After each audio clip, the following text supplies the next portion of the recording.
拥有道师，为什么它能让你的成功之路少走10年弯路？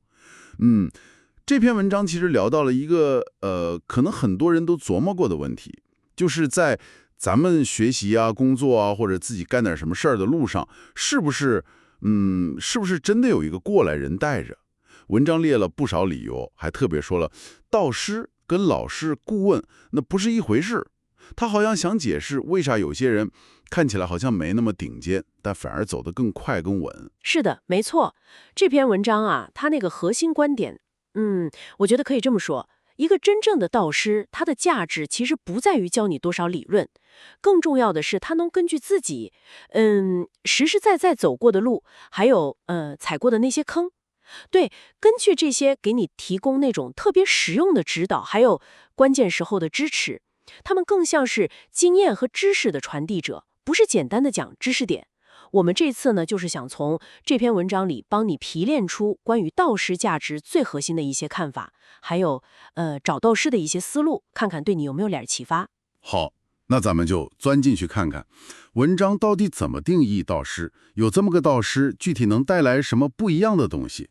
而且，首先这个定义本身就挺有意思的。他说，道师不是老师，也不是顾问。对，这个区分，确实是理解道师价值的一个起点。文章就说啊，老师，比如大学里的教授，他可能把那个市场营销的4P 理论，就是产品、价格、渠道、推广，讲得特别透。但他自己呢，可能从来没真正操盘过一个成功的营销活动。那顾问呢？顾问更像是你花钱请来帮你解决某个具体问题的外脑，他给你方案，但这个方案最后能不能落地，效果到底怎么样，可能就不是他最关心的了。毕竟是一事一议嘛。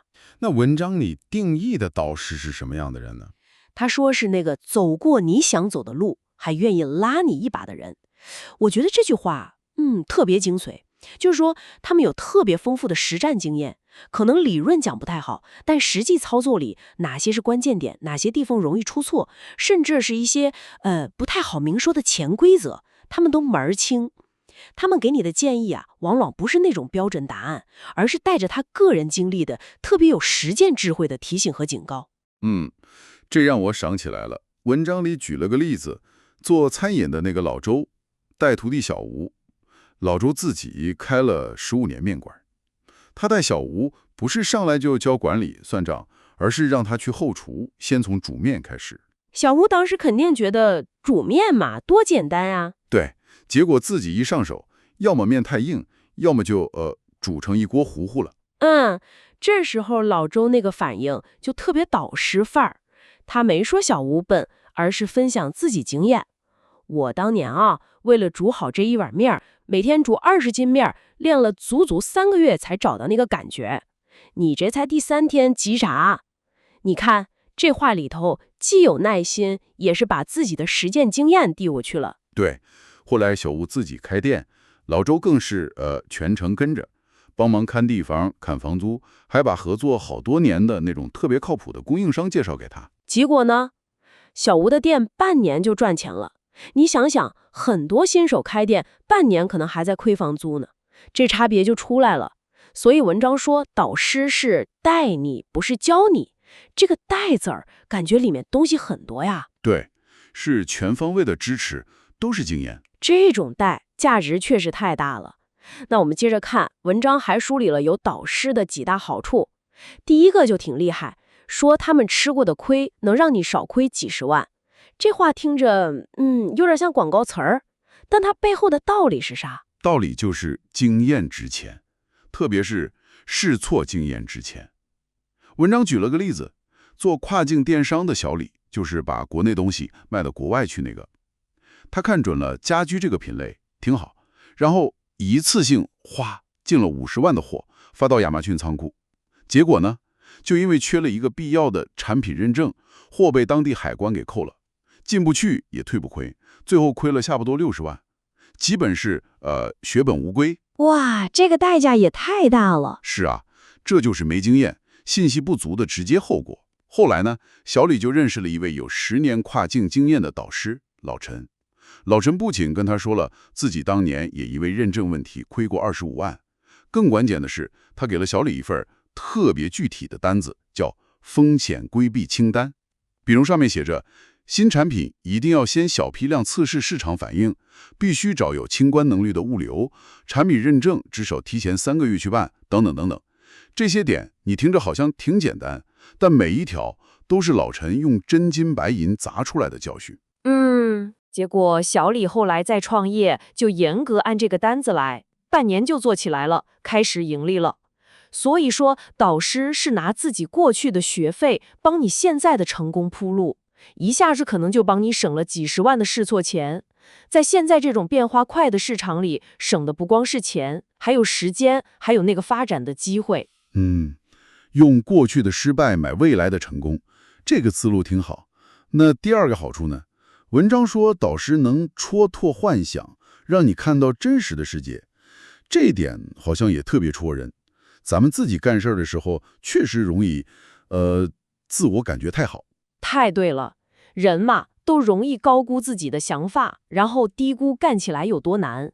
再加上身边的人，家里人呐、朋友啊，往往都是好心，就报喜不报忧。文章里就提到了那个想做女性成长公众号的小min，她写的文章热情是挺足，但都是那种比较虚的励志口号，就是咱们常说的鸡汤文。缺的是什么呢？缺的是能让读者看了之后知道具体怎么做，能得到实际好处的干货。对，结果呢，他写了3个月，看的人很少，数据很惨淡。但家里人朋友还在那安慰他，内容挺好的呀，坚持下去肯定行。这种安慰有时候真不是好事。没错，简直是毒药。这时候啊，一个敢跟你说实话的导师就特别可贵了。小敏后来就去请教了一个做公众号很成功的阿玲。阿玲说话就特别直接，她说：“你这问题就是内容价值不够，读者关注你是想解决问题，想学东西，不是光听口号的。”阿玲还把自己当年也是从写鸡汤转写成干货，然后粉丝涨得特别快的经历也分享给他了。这种反馈可能有点刺耳，当下听着不舒服，但它能让你一下子清醒过来，赶紧调整方向，不然你就在错误的方向上瞎忙活，浪费时间。后来小敏调整了内容，写了一篇干货，阅读量一下子就超过了他之前所有文章的总和，效果立竿见影啊。对，所以导师就像什么呢？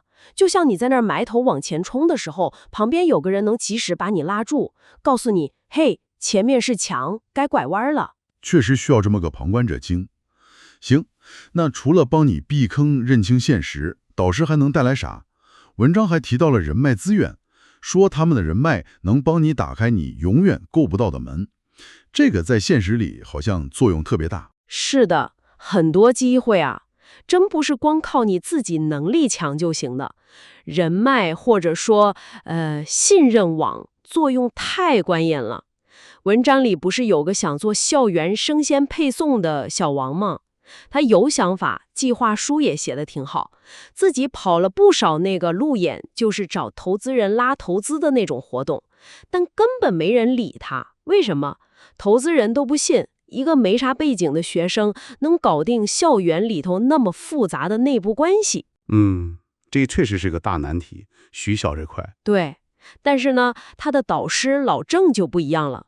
老郑自己以前就在学校创过业，现在也做投资。他不光帮小王分析投资人的担心在哪儿，关键是那个行地和物流怎么解决。更重要的是什么？他直接动用了自己的人脉，把小王介绍给了学校后勤的一个关键人物李主任。通过这层关系，小王就把仓库啊、配送渠道啊这些核心问题给解决了。这一下就把最大的障碍清除了。可不是嘛，核心资源到位了，老郑接的又把他推荐给了自己认识的一个天使投资人。投资人一看，项目本身不错，最难搞的学校资源也落实了，再加上老郑给做了背书，就是用自己的信用担保了一下，很快就决定投了50万。哇，这真是临门一脚啊！绝对是，导师的这个人脉网是他好多年积累下来的信任和社会资本。他给你引荐一下，往往就能让你跳过很多门槛，直接跟关键人物说上话，还能获得一个初步的信任。这种信任，很多时候光靠你自己去努力，是很难在短时间里建立起来的。明白了。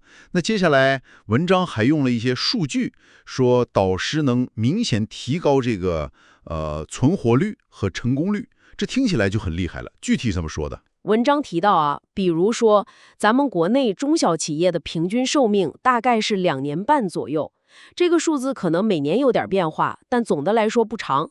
但是呢，如果有导师指导的企业，它的平均寿命能到7年左右，你想想，差不多是前者的3倍了。快3倍了，这差距很大。还有一个数据更惊人，就是说有导师指导的企业能活过5年的比例能达到差不多70%分，而没有指导的呢，这个比例可能连10%分都不到。天哪，这比对太强烈了。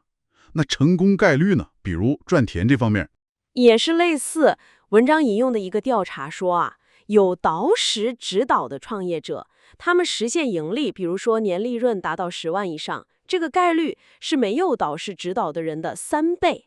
也是3倍。对，为什么差别这么大呢？文章分析说，关键就在于导师能在企业发展到一些重要节点的时候，比如说你要扩张了，或者要转型了，或者遇到危机了，在这种时候，他能根据自己的经验给你一些判断，帮助你做出更明智的选择，避开那些可能让你一下子就死掉的致命风险。有没有具体的例子？有，文章里举了2个，一个是做装修的老屋，他刚开始干的时候缺了一个环节，就是工程监理，没人去监督工程质量，结果导致返工特别多，客户天天投诉，口碑坏了，公司差点就倒闭了。这很致命啊，对装修公司来说。是啊，后来他的导师老杨有15年的行内经验，就跟他分享说自己当年也踩过这个坑，后来是怎么通过建立一套严格的监理制度，才把局面扭转过来的。老吴听了就赶紧学过来，狠抓工程质量，公司才活下来。另外一个例子是做电商的小林，他在淘宝上做的还可以，但看到抖音电商起来了，心里就特别痒痒，也特别纠结，要不要把所有资源都砸到抖音上去，就是所谓的 all in。这种决策挺常见的。对，他的导师老徐就建议他，你先别那么冲动，你得2条腿走路，先拿出一部分精力，小规模的去测试一下抖音这个渠道，看看模式跑不跑得通，不要一下子就把现在还挺稳定的淘宝业务给扔了。这个建议就帮他避免了那种万一转型不成，可能2头都落空的风险。所以说导师的经验就像是在关键时候给你一张续命卡，让你在十字路口能选一条更好的路。关键时刻有人拉一把或者指个方向，真的太重要了。那这就很自然地引到文章提到的第5个好处了，就是在你迷茫的时候给你方向和支持。毕竟嘛，谁在努力的路上没碰过迷茫或者想撂跳子不干的时候呢？太常见了，真的。文章里那个做自由撰稿人的小郭就是个特别典型的例子。他挺努力的，写了3个月，但接的都是些零零散散的小单子，加起来才赚了不到2000块钱。他就开始严重怀疑自己，怀疑这个选择，觉得没啥希望了，就想放弃。这种时候人特别脆弱。是的，这时候他的导师老钱就发挥作用了。老钱自己也是个很成功的自由撰稿人，他首先做的就是表示理解。他说：“嘿，我刚开始也这样，几十块钱的活儿都接过，也迷茫了好几个月。”这一下就让小郭觉得啊，有人懂我。对，共情很重要。但更重要的是，老钱接着就一针见血地指出了问题的关键。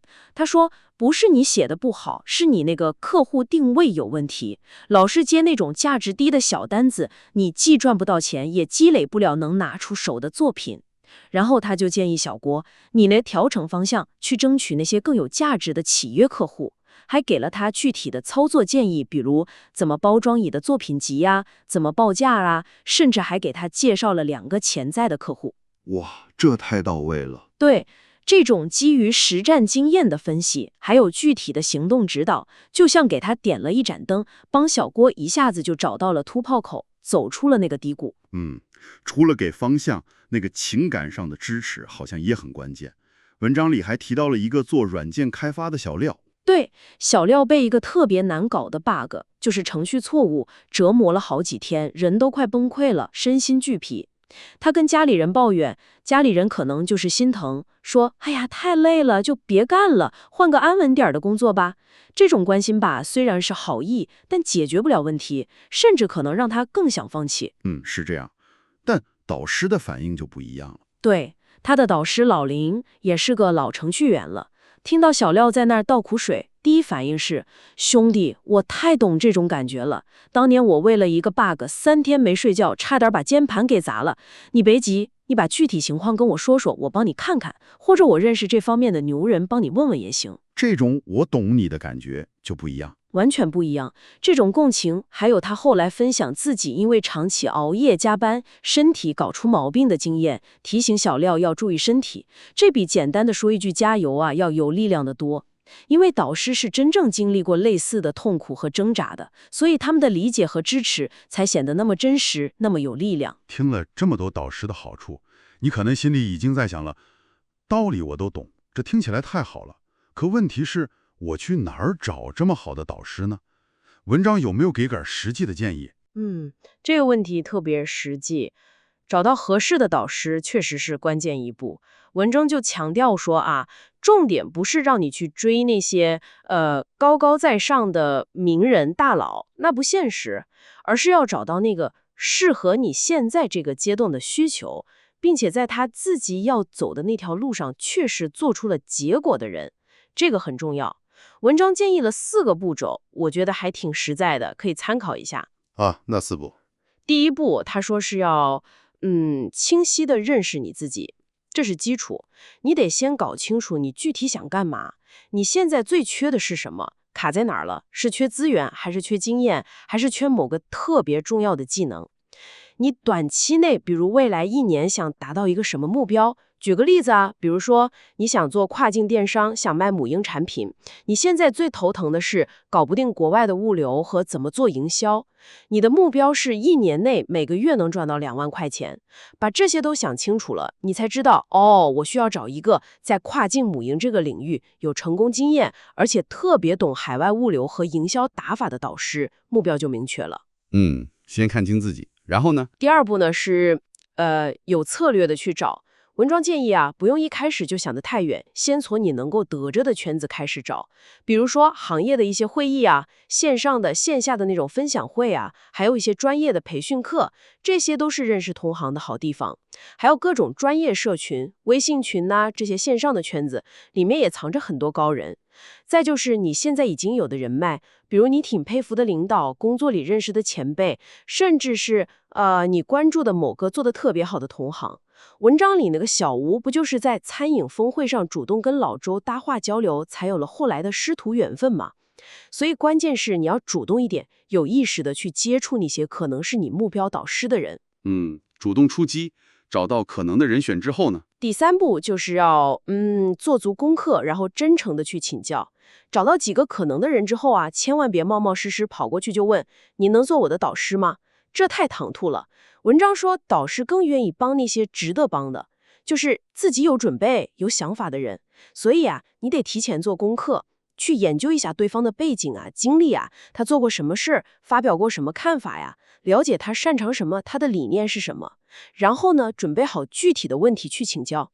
这个问题最好是跟你自己正在做的事情结合起来的，有深度的，而不是那种很空泛的我该怎么成功啊，这种问题最好还能展示出来你已经开始行动了，已经有了一些自己的思考和尝试，哪怕只是刚开始。比如文章里说那个想学直播的小张，他不是先自己试着播了几场吗？然后带着录屏和具体的问题，比如说我这里跟观众互动的话术是不是有问题，这样去请教那个有经验的刘姐。这样对方一看就觉得这小伙子是认真的，不是随便问问，指导起来也更有针对性。让对方觉得你值得帮。那第4步呢？第4步是懂得主动付出和价值交换。导师愿意帮你，那是人情，是情分，咱们得懂得感恩，还得想着怎么回报。这种回报不一定非得是钱，更重要的是你要想想你能为导师提供什么价值，你有什么技能或者资源是导师可能正好需要的。比如说，你做 PPT 特别厉害，那你是不是可以主动帮导师优化一下他的演讲稿？你文笔好，能不能帮他整理个会议纪要，或者写个宣传材料？你时间比较灵活，在他特别忙的时候，能不能帮他处理一些辅助性的事情？文章里那个小王主动帮老郑整理行业数据，不就是一种很好的价值交换吗？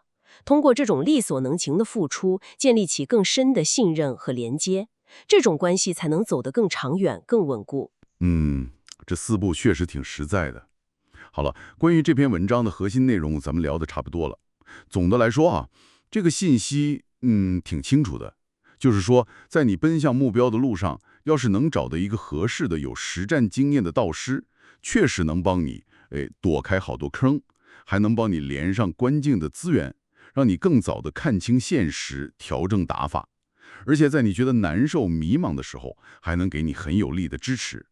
一切加起来，最后的结果可能就是那个特别吸引人的，大大缩短你摸索的时间，然后显著提高你成功的概率。是这么个道理。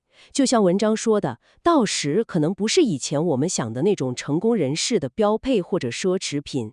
对于咱们每个想快速成长、想实现突破的人来说，找到那个对的引路人，更像是一种必需品。当然了，咱们也得明白，道士的作用是引路，是加速，但最后那个路啊，还得靠你自己一步一步去走。道士的建议再好，你自己不去行动，不去实践，不去琢磨，那终究还是空的。说得对，行动永远是关键。那最后，我们想留给你一个问题，让你自己去想一想。不妨现在就停一下，琢磨琢磨，你眼下在工作上或者个人发展上遇到的最大的那个挑战，或者最让你觉得困惑的事情是什么？然后你再想象一下，如果有个人他在5年前就已经非常漂亮地解决了你现在正头疼的问题，而且他愿意只给你一条最核心的建议，你觉得这条建议会是什么呢？或许啊，现在就是你开始去找那个能给你这条建议的人的最佳时间了。感谢你的收听，希望这次的探讨对你有点启发，我们下次再见。